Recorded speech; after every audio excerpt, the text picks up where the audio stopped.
It was a typical day at the orphanage, Monday to be exact. I was at the breakfast table thinking about what 8th grade might look like this coming fall. It was then our house parent walked into the dining hall and he says, "I have a special announcement to make. This coming Saturday, we're going to have a special guest, the Princess of Romania." And he points at me and he says, "You are going to be her chaperone." Well, I never thought that there was such a thing as a princess. I mean, outside of movies or storybooks. But a real princess? Wow. So in the ensuing days, this is the scenario I created. She would arrive in a horse-drawn carriage. The coachman would rein the horses to a halt. He would get out, open the door for her, and then signal me over. And as I approached her, we looked at each other, and we fell in love at first sight. In her hand, she carried a wand, probably magic, and she was very beautiful. She wore a gem tiara, and golden ringlets of hair cascaded over her shoulder and down her back. Her eyes, opalescent, and they fluttered like sexual helicopters. Her smile, coy and sly at the same time. She wore a necklace with one of those clippy things on it, probably a potion inside. And the dress she was wearing was low cut. I could see her cleavage between her budding breasts. Her dress was a pleated blue, ocean blue, and it complemented the orange of her high-top sneakers. We joined hands, and then she took her wand and she whooshed it, whoosh, and then it went ding, ding, and off we went. Where's she taking me? Maybe to Romania? Fort Lauderdale? Lititz, Pennsylvania? Where we would live happily ever after. Well, I couldn't wait for Saturday. Saturday couldn't get here soon enough, and then it did. And as I stood in the framework of the doorway overlooking the driveway, waiting to hear the thunder of horses' hooves, I saw a gray sedan approaching, and it parked over there. The driver got out, went around, opened her door, and he signaled me over with his hand. As I approached her, my first impression was a little different than the scenario I created. For starters, I would say between 78, 83 years old.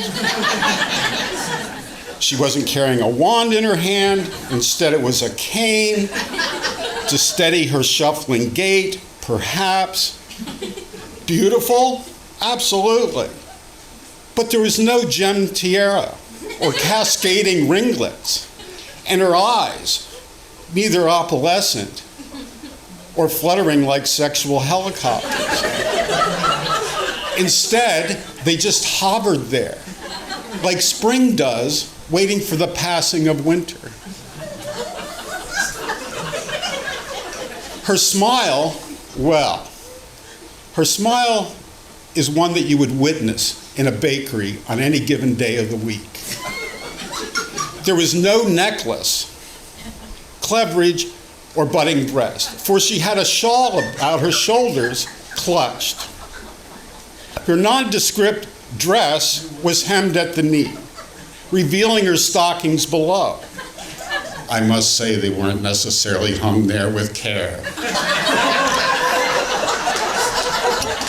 Her shoes, a polished brown, laced to tiny little bows. They reminded me a pair of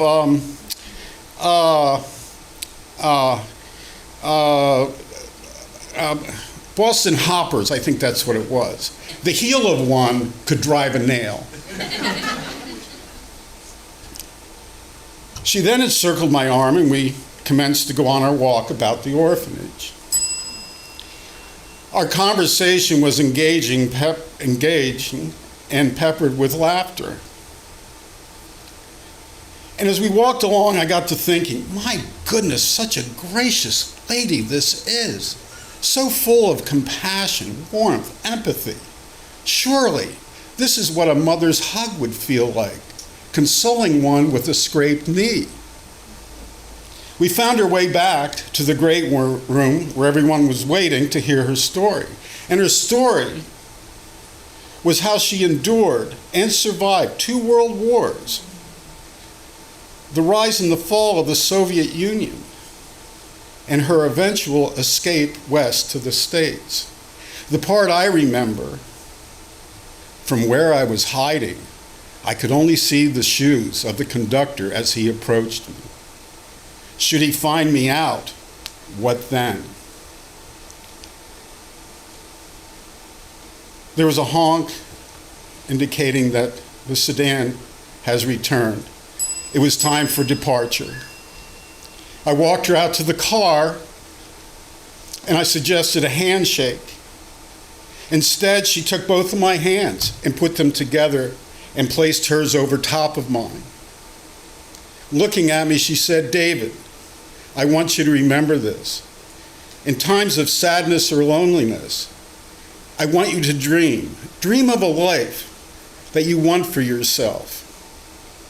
Pursue it. Because, David, dreams do come true. If they didn't, I wouldn't be standing here in front of you." She leaned forward and kissed me on the cheek and said goodbye. And as I watched them driving away, I was so humbled. I was so sated with a newfound joy. I began to cry. And her words carried them with me ever since, right up to the present, this very day. Peace.